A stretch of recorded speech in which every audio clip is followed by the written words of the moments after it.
This is just a quick message to introduce a new series of videos focused on the history of isometric CRPGs and to provide a quick channel update. If all has gone to plan, by the time you finish watching this video, the first video in the series, a retrospective on Fallout 1, should be available to watch. I know some people have notifications set up to let them know when a new video is out, and I don't like to release update videos without some real content alongside it. You don't need to watch this video, I'm putting random gameplay in the background, so feel free to listen to it like a podcast. So like I said, the main purpose of this video is to introduce a series on isometric CRPGs, starting with classic series such as Fallout, Baldur's Gate and Planescape, and then leaping into the modern era with Pillars of Eternity and Divinity Original Sin 2. This series will likely take a long time to produce, so it's possible new games like Pillars of Eternity 2 will be released by the time I catch up to modern games. While I'm a big fan of the original Fallout games, it's Divinity Original Sin 2 that is the inspiration for this series. Original Sin 2 looks incredible. I was tempted to dive right in, however in addition to not having a particularly powerful PC right now, I also don't have a lot of experience with the old school CRPGs that the original Sin games are based on. The first two Fallout games are the only isometric style CRPGs that I've completed, because I shifted nearly entirely to console gaming before the release of Baldur's Gate and other classics like Planescape Torment. As someone who enjoys good storytelling and meaningful choices in video games, CRPGs such as Fallout, Baldur's Gate and the more modern Divinity games and Pillars of Eternity should be my cup of tea, however I have little experience with them. That's something I want to rectify, and hence there's going to be a series on isometric CRPGs. The videos won't be released consecutively, the plan is to space them out between other videos on more current games, however there's no schedule set in stone. Before describing what these videos will be, it's important to rule out what they won't be. First of all, they won't be in-depth critiques like I do for modern games. For example, if Baldur's Gate were released today, I'd likely play through it at least 3 times with different types of characters, party formations and story choices to do justice to the game in a full critique. If I tried to do that for all these games, you'd be lucky to get 2 videos a year. In addition, no matter how much time I spend with each game, I won't be able to compete with people who have replayed Baldur's Gate once a year since release and have entire wikis of information stored in their heads. You'll also notice from the title that I'm specifically covering isometric CRPGs and not CRPGs in general.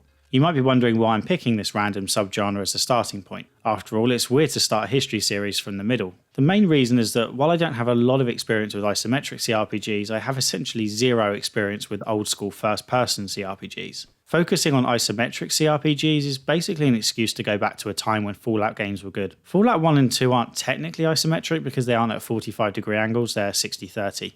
Isometric used to refer specifically to games that gave the impression of 3D, and therefore modern games like Original Sin aren't isometric as the models actually are 3D. I'll be honest, I'm probably making up a genre label to fit games that I've already picked. I'm fine with that. By referring to CRPGs instead of RPGs more broadly, I'm ruling out games like Diablo, which I consider to be an action RPG. While it was tempting to start with a broader category of CRPGs, it would have been a logistical nightmare to follow them through history. CRPGs from the 80s influenced the creators of isometric CRPGs, such as those in this series, action RPGs, and first-person RPGs such as the Elder Scrolls series. Doing a complete history on RPGs generally would be a lifetime's work, hence I'm focusing on a subgenre that I might have just made up. And finally, isometric CRPGs have had a resurgence of sorts in recent years, which makes a focus on that particular niche more appealing. This series will probably end up as a then versus now kind of thing, because there's a huge gap from about 2002 to 2013. So that's what this video series will not be. Well, what will it be? To represent the old games, I will almost certainly cover Fallout 1 and 2, Baldur's Gate 1 and 2 plus Siege of Dragonspear, Icewind Dale 1 and maybe 2, Planescape Torment and Arcanum of Steamworks and Magic Obscura.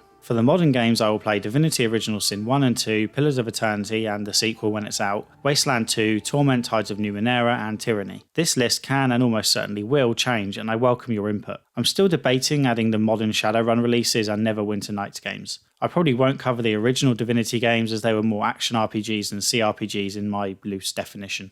I'll be covering the games in chronological order from the date of the game's original release. I won't be including the Dragon Age games in this series, even though they're very much spiritual successors to the Baldur's Gate series. I'd like to do a full series of critiques on those games one day, and I don't think they're a great fit for this series anyway.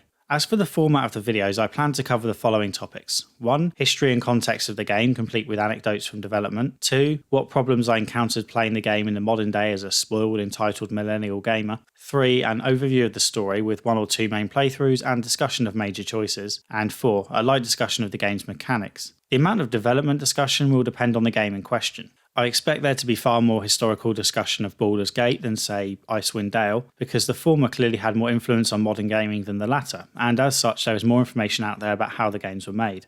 Finally, the videos will not go into a lot of detail on the mechanics. Don't expect to find in-depth discussion on the differences between AD&D's second version in Baldur's Gate and the third version used in Neverwinter Nights, if I were to cover that game. The combat in these isometric CRPGs is nearly entirely stat-based and reliant on dice rolls. You can do lots of basic or even advanced maths to figure out the best approach for each scenario, or you can just give your characters good weapons and hope for the best. I tend to fall closer to the latter category. I need combat to offer some kind of challenge, but I have little enthusiasm for a deep dive into the numbers every 5 minutes. I used to be a tax accountant. I've looked at more spreadsheets than I care to remember. I'm not going to create more in my spare time. I'll likely be playing most games on a normal difficulty setting, but if I turn it down to easy, then so be it. I honestly don't care. I'm pretty sure when I played the Fallout games back in the day, I had the settings turned down to easy. No one cared back then. I might not be particularly nostalgic for old games, but I am nostalgic for the times when you didn't have to play single player games competitively to have a valid opinion on them. As is probably clear, this series is going to take a while to make. The first Fallout game isn't huge, but Baldur's Gate sure is. Most of the games will take over 50 hours for one playthrough, and I'll be doing more than one playthrough on many of them. This is a passion project of sorts, but I'd certainly appreciate it if you could show the videos some love so that I have the motivation to keep making them. View numbers shouldn't matter, but you'd be amazed at how much easier it is to complete a new video when the last one did well. And now for some general channel updates. First of all, I've started streaming on Twitch. It's all a bit low-key at the moment, but I will be putting a proper schedule in place after Christmas. I'm streaming directly from my PS4 now, but I hope to get a PC in the near future. The stream is a great place to ask me questions, so if you've ever wanted a Q&A type thing, then come hang out there. If you're wondering why I'm on Twitch beyond just wanting to keep up with the cool kids, then the short answer is that I had another video demonetized recently. This made me realise that I can't build a business that is solely dependent on one source of income, especially when that source of income doesn't really give a shit about me. In the future, I hope to have 2 sources of income that don't give a shit about me. For those of you who don't know, demonetization isn't just about not getting ad money on a video. YouTube's algorithms don't like demonetized videos, so not only do you not get ad money from them, you don't get many views either. I only put out 1 to 2 videos a month. When a video gets demonetized, it's a big deal, as I might not have another one out for some time. While the demonetization was the final straw, there's a bit more to it than that. Since I started the channel, nearly all of my spare time has been devoted to playing games, writing scripts based on those games, and then editing videos for those scripts. I've spent more time on gaming related things than ever before, but the number of games I've played has probably gone down.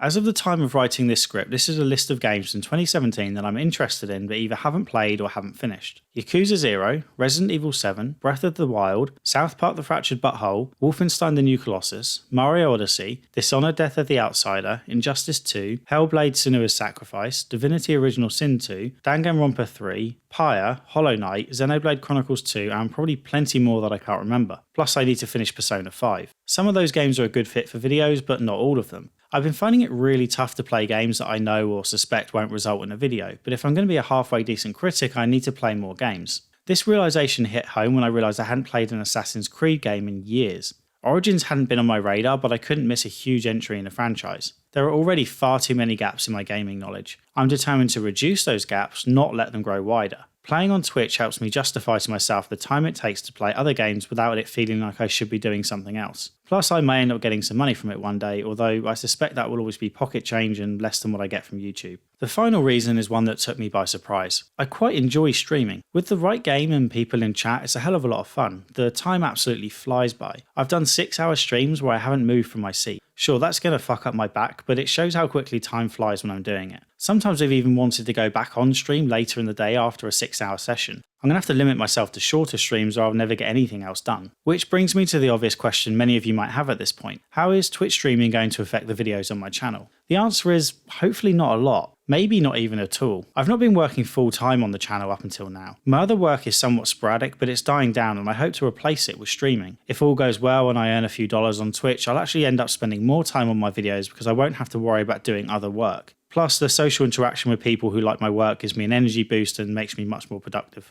Okay, so to sum up, please consider following my channel on Twitch and popping into the chat once in a while. The PS4 can only stream in 720p, so the quality isn't great, but like I said, I am hoping to get a gaming PC soon, and then about a month after that, I should have figured out how to use it. Next up is my website. It's where I host written reviews for those who don't want spoilers or just don't have the time to watch a huge video. One thing I've never mentioned on here is that my website also has a page with analytics for my channel, including ad money earned. If you're at all curious what a small YouTuber earns, then check it out. I'll probably add Twitch statistics at some point and we'll update it with Twitch money should I ever get any. And finally, I just want to mention that I'll be away for 3 weeks over Christmas. I'm hoping this won't impact the channel too much, but there might be a longer delay between videos than usual. I'm going to try and record while I'm away, however it could all go horribly wrong. and there'll definitely be no Twitch streaming. It's not uncommon for there to be a content drought from creators over Christmas because not only are content creators typically busy, but so are their audience. However, that's not the case for everyone. Many people are bored over Christmas and perhaps don't have a lot of family to spend it with. I'd really like to get some content out there for those of you who want it, even if the view numbers might be lower than usual. So yeah, I'm going to try and sort something out. No promises though. Next year, if I'm doing this gig full time, I will definitely get content out over the holidays for those of you who want it.